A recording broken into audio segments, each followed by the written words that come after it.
everyone, it's Shane Conto, your Wasteland reviewer, and welcome to the Wasteland Watchlist here on the SPDM Crew podcasting network.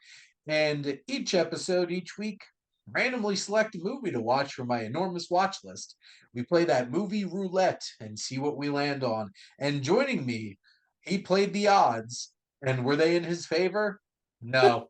We'll talk about it. And it's Mike Hilty, our fearless leader here on the SPDM Crew podcasting network. As soon as you told me what we were watching for this, I was very interested to see what the movie was actually about. And quite frankly, Dancing. this is not what I thought this was going to be about at all. And that's fine. But it wasn't until I discovered that, oh, this has Fred Astaire in it. So yeah, there's probably going to be a shitload of dancing in this. And it did not And, disappoint. and they did indeed dance. And here's some backstory here on the Gay Divorcee. This was released October 19th, 1934. It's a 107-minute runtime with a budget of $520,000. It made $1.8 million. So, yeah, made some money for RKO Pictures. Based on the 1932 musical Gay Divorce. So, yes, they changed the name because they wanted to make the focus on the divorcee instead of the divorce. And they wanted to show that, like, hey, Great.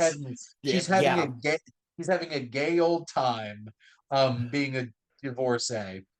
This is directed by Mark Sandrich, starring Fred Astaire and Ginger Rogers. So, like, yes, it's one of the big collaborations of two of old Hollywood legends.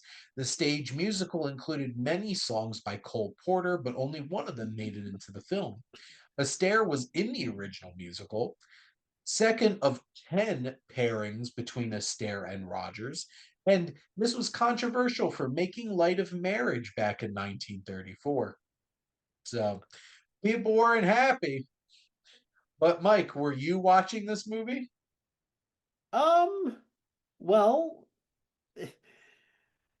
I this was this this was quite an interesting one for us to pick for this, or at least the wheel to pick for us, because I I had never seen anything that Fred Astaire has been in. Mhm, But the one takeaway that I do have from this is, boy, I need to watch more movies from Fred Astaire because mhm. the guy is just he's a phenomenal actor, he is a phenomenal singer, and he's also a fantastic dancer. So Yep. I will give this film a lot of credit for that.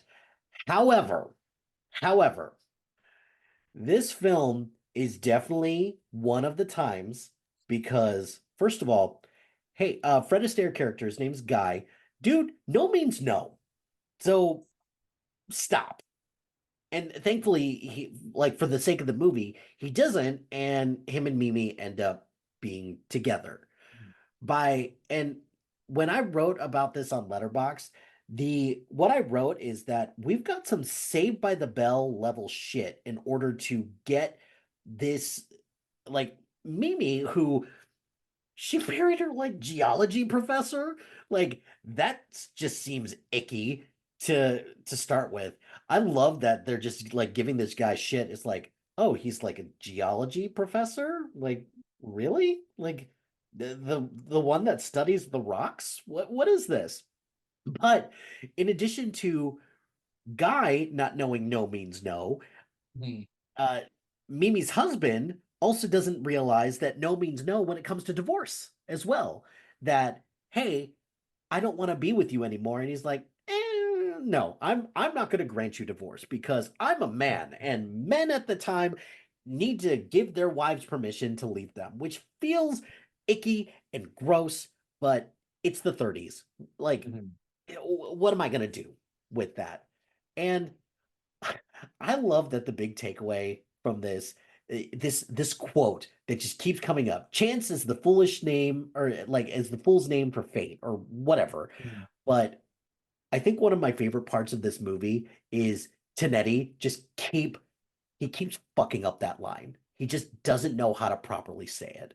And yeah, like this I never would have watched this if it wasn't for this. So I appreciate you expanding my horizons. And the takeaway that I have for this, and he wrote this on my letterbox review, is go see watch more stuff from Fred Astaire, and I will Mhm. be forever grateful for that. Well, there you go. And that's the thing. When they get into the musical dancing part of this, they go hard. Yes, they do.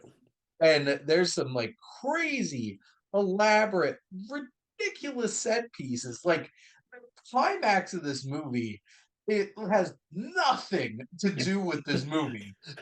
But which is the thing, none of the dancing has anything to do with this movie and what's going on plot wise.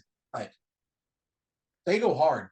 They go super hard, and I I'm on the IMDb page for this, and Uh, there's one poster that they have up where Fred Astaire and Ginger Rogers, they're both like drawn, and they just look so incredibly awkward together.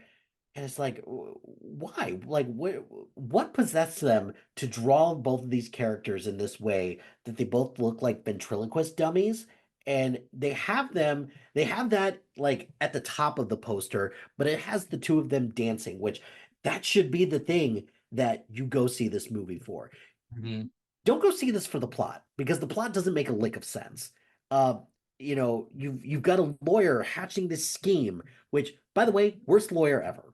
Like Yep. just worst lawyer ever, and hatches a plot to, you know, have somebody, say like, "Oh, I'm with Mimi now, like, so you have to grant me a divorce now," and it just doesn't work out in that way. And but the music's great, the Yes. dancing's great. Mhm. You're absolutely right about that final dance sequence because it is There's out like of control. dozens and dozens of dancers Mhm. just going at it. And also, I found this poster. You undersold this. They don't look awkward. It's nightmare fuel. It Like, like, what is this? the fact that Like, you were able to identify it and you were just like, oh, this is so much worse than it this looks. is so much worse than I could have imagined. But yeah, it's I also can't deny after Ginger decides, or not Ginger, Mimi decides that, you know what, I can actually tolerate Guy as a person, that after a while their chemistry does get to be pretty good. Well, that's a thing because, like, obviously they did 10 films together. They're gonna Mhm. have chemistry together. And like, do I buy Mimi and Guy together? Absolutely No, not. No. no. But do I buy Fred Astaire and Ginger Rogers together? Yeah, for Yep. sure. And they're dancing around and they are charming. Fred Astaire's not exactly the most traditionally handsome, but boy, can he sing and dance. So Mhm. there you go. He doesn't need that. Nope. Um, and and this is the idea of it's so awkward in terms of language to talk about this movie today because obviously back then it's supposed to be the happy divorcee. Mhm. She's happy to be getting divorced. She's happy and happy. She decides to succumb to Mr. Flirty Man, Fred Astaire. Like, there's so many things to laugh about when you think about like it's the gay divorcee. It's just Mhm. like nobody's gay in this. No, no. Well, This is like so specifically like the main characters. This mm. is like should have been the this is the heterosexual Mhm. divorcee.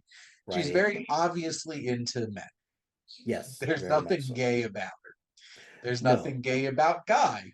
Nope. He obviously loves women so much that he can't help but prey upon them, Mm. and unrelentingly so.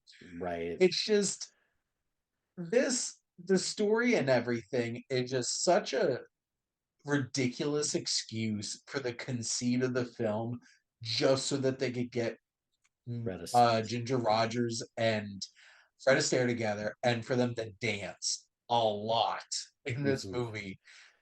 Just looking it for the dance part, it works. Yep, I would agree with that. And I think one of the only things that I will give this credit for as well is that this did feel very theatrical Mm, because, like obviously this did come from a play, and Fred Astaire was, like you said, originally in the play. And a lot of the set pieces, it does make it seem very, very much like a play, like it's lifted, not like verbatim, obviously, but it feels very staged in that way. And I do mhm, I do appreciate that because there's some things that when they make the transition from stage to movies, that part of the charm of what makes the theatrical production so great loses it when it gets mhm, translated to movies and they expand too much. This feels very contained in the way that it does feel theatrical, and I really like that. And mhm, like some of the more interesting set pieces, like when they're on the boat and he's, like trying to get her out of like a trunk or something like that mhm, because she like her dress gets caught in a trunk and just their weird awkward horrible first meet cute just does not go well at mhm, all. And then when they first get to the resort, um, the continental like scene and things like that, like what the hell does that even have to do with the movie? Nothing. But mhm. again, just if you like dancing, if you like music, um, yes, that is what this is for. Yes, yes, yes. It it actually makes me laugh that you said that there is controversy surrounding this in terms of how it portrays divorce and just how flippant everybody is about Mhm. divorce. Like, yeah, you could just get divorced, whatever. But you can't just get divorced. You need a man's permission for that. I'm like, what a world we live in, right? What a world. But no, at the end of the day, this is worth watching for like the big dance sequence at the end and the dance sequences throughout. Hmm. This is all for the Fred Astaire and the Ginger Rogers of it all, Yep. not for the plot. Nope. You Nope. watch it for the plot. The plot's Ginger Rogers and Fred Astaire Right. and dancing.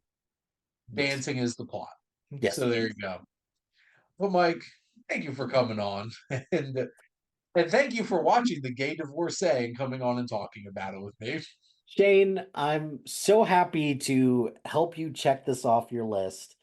And yeah, I appreciate you, just assigning this to me and or random number generating this for me Correct. to watch. Um, cool. I got a takeaway from this and I appreciate that. So thanks and looking forward to more of these with you coming up down the road. Absolutely. And the Wasteland Watchlist is brought to you by random number generators. If any of them want to give me money, and Mike, let us know. But thank you for listening.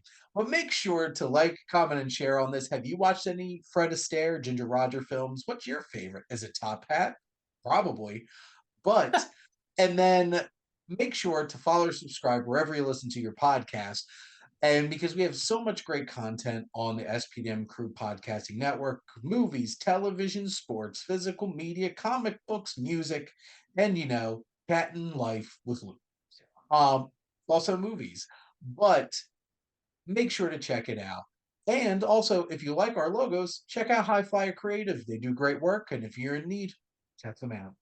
But most importantly, thank you as always for tuning in and supporting the Wasteland Watchlist here on the SPM Crew Podcasting Network.